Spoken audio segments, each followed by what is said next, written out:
It can kill you in under an hour. A single meal, a single choice. People gather at a quiet table. They smile. They talk in low voices. Before them sits a plate. The food on it is beautiful. It is sliced thin, like pale winter ice. It looks clean and simple, a work of art. But within this delicate meal, a poison waits. It is a poison so powerful, it can stop your heart. It can steal your breath. The danger is not loud. It does not announce itself. It hides quietly in the flesh, a silent threat on a beautiful dish. The dish is called fugu. It is the Japanese name for pufferfish. This fish is known for its strange ability to inflate itself into a spiky ball when threatened. It drifts through the ocean like a bizarre floating weapon. On a plate, however, it is transformed. Its flesh is served in delicate, paper-thin slices. The presentation is an art form in itself. Chefs arrange the slices in the shape of a flower or a crane. The colors are subtle, pale whites and soft pinks. The plate is often simple, allowing the fish to be the center of attention. The entire scene is one of refined elegance and control. Fugu comes from the waters around Japan. It has been eaten there for centuries, its history filled with tales of samurai, poets, and common folk who dared to eat it.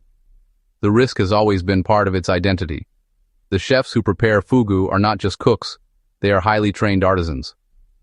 The quiet concentration of the chef is the first line of defense against the fish's deadly secret. The poison in fugu has a name. It is called tetrodotoxin. This is not a simple poison. It is a powerful neurotoxin. That means it attacks the nervous system.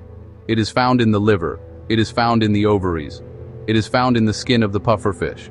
A single fish can hold enough toxin to kill 30 adult humans. The amount needed to be fatal is incredibly small. A dose the size of a pinhead is enough.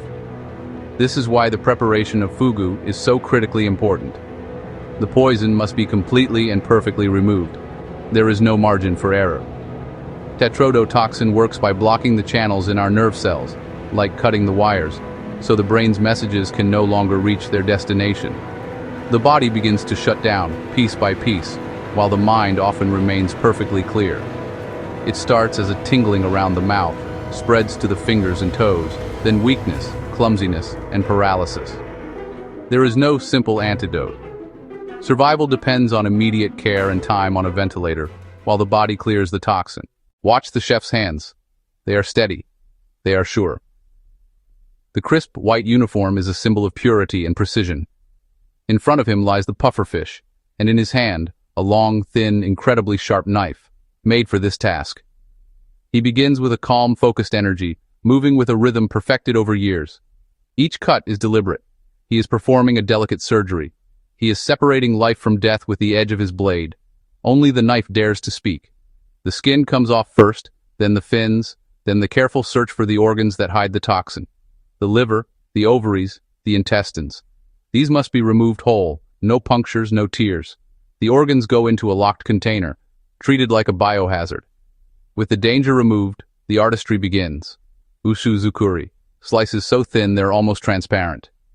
He builds a flower from a deadly creature. A license earned through years of training and a brutal exam.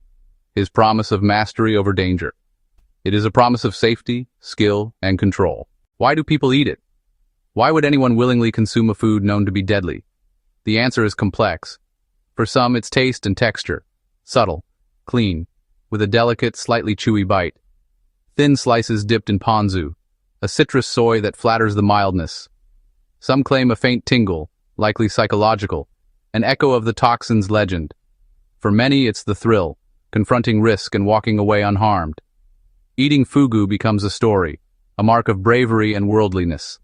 In Japan, it's a cultural institution, honoring tradition, skill, and the transient nature of life. Not a cheap thrill, but a refined, contemplative experience in the hands of a master. Danger, beauty, tradition, skill. Together they create an allure that is hard to resist. For those who seek life's sharper edges, fugu is an invitation, a race against the clock. The timeline is terrifyingly fast, from the first bite to the final breath. It can all be over in less than an hour. The countdown begins immediately. The first 10 minutes may feel normal. Then tingling creeps across the lips and tongue, a numbness that feels wrong. Within 20 to 30 minutes, it spreads to the extremities. Lightheadedness, dizziness, coordination fails. The body weakens as brain signals go astray. By 45 minutes, paralysis can reach the chest and diaphragm. The body is starved of oxygen even as the heart still beats. Conscious, aware, and unable to call for help. Death can arrive in 45 minutes, an hour, or a few hours without immediate care. Respiratory failure is the killer. If poisoning is suspected, every second matters. The law of the blade. Japan governs fugu with strict laws to protect the public. Only licensed chefs may prepare it.